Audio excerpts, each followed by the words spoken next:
అమెరికాలో చిందరవందరగున్న మీ ఇంటికి handyman cleaning plumbing services కోసం కాంటాక్ట్ ఇన్స్టా సర్వీస్. యుఎస్ లో ఎక్కడైనా ఎప్పుడైనా for instant booking visit instaservice.com. అమెరికాలో భారతీయ స్టూడెంట్ పై కర్కశం. నెవార్క్ ఎయిర్పోర్టులో భారత విద్యార్థి చేతులకు బేడీలు. నేలపై పడేసి ఏడుస్తున్నా కనికరించని అధికారులు. నేరస్తుడిలా బలవంతంగా డిపోర్ట్. అమానుష ఘటనను వీడియో తీసి షేర్ చేస్తున్న భారతీయ అమెరికన్ వ్యాపారవేత్త. భారత రాయబార కార్యాలయం జోక్యం చేసుకోవాలని విజ్ఞప్తి. సోషల్ మీడియాలో తీవ్ర ఆగ్రహం.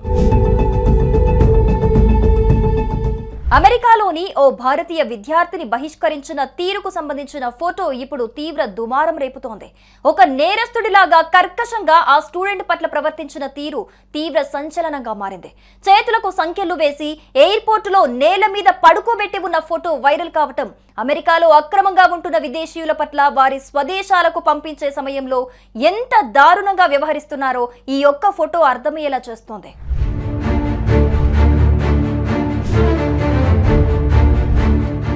అమెరికా అధ్యక్షుడు డొనాల్డ్ ట్రంప్ అక్రమ వలసదారులను బహిష్కరిస్తున్నారు. విద్యార్థులు, ఉద్యోగులు అనే తేడా లేకుండా అందరినీ అమెరికా నుంచి గెట్ అవుట్ అంటున్నారు.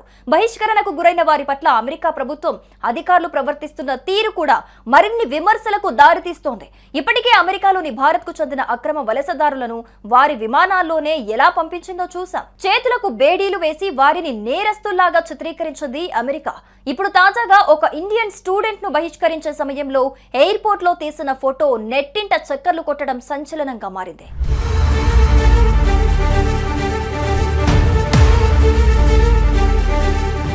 అమెరికాలోని నెవార్క్ ఎయిర్పోర్టులో ఒక భారతీయ విద్యార్థి పట్ల కర్కశంగా వ్యవహరించారు. ఆ భారత వ్యక్తిని నేరస్తుడిలా భావించిన అమెరికా అధికారుల తీరు తీవ్ర వివాదాస్పదంగా మారింది. అతడి చేతులకు సంఖ్యలు వేసి నేలపై పడుకోబెట్టి కొట్టి దేశం నుంచి బహిష్కరించిన ఘటన తాజాగా వెలుగులోకి రావటం సంచలనంగా మారింది. కునాల్ జైన్ అనే ఎన్ఆర్ఐ ఆ ఘటనకు సంబంధించిన ఫోటో ఎక్స్ లో పంచుకోవటం తీవ్ర దుమారం రేపుతోంది.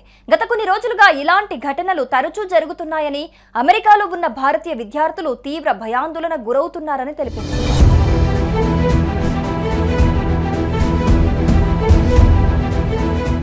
ఈ ఘటన కారణంగా తాను ఎన్ఆర్ఐగా తీవ్ర బాధతో ఉన్నానని, ఇది మానవ విషాదమని కునాల్ జైన్ తన పోస్ట్లో వెల్లడించారు.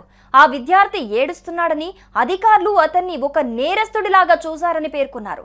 చేతులకు సంఖ్యలు వేసి అతన్ని నేలకేసి కొట్టారని వివరించారు. హెల్త్ బాట్స్ ఏఐ ప్రెసిడెంట్ అయిన కునాల్ జైన్ ఆ విద్యార్థి హర్యానా భాషలో మాట్లాడుతున్నాడని తెలిపారు.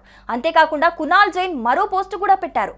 భారతీయ విద్యార్థుల వీసాలు పొంది ఉదయం విమానంలో వెళ్లి ఏదో ఒక కారణం చేత వారు ఇమిగ్రేషన్ అధికారులకు తాము ఎందుకు అమెరికాకు వచ్చామనే సరైన కారణాన్ని వివరించలేరు.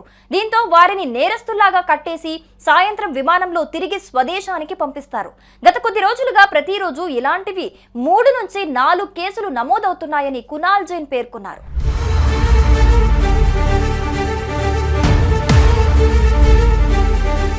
ఆ విద్యార్థికి నెవార్క్ అధికారుల సమక్షంలో ఏం జరుగుతుందో తెలుసుకోవాలని నెటిజన్లను విజ్ఞప్తి చేశారు కునాల్.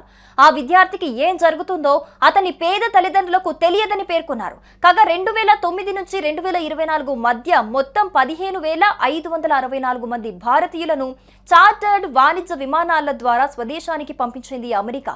ఇక రెండోసారి అధ్యక్ష కుర్చీలో ట్రంప్ కూర్చున్న తర్వాత ఈ ఘటనలు మరింత పెరగటం అమెరికాలో ఉంటున్న భారతీయ విద్యార్థుల్లో తీవ్ర భయాందోళనలు రేకెత్తిస్తున్నాయి.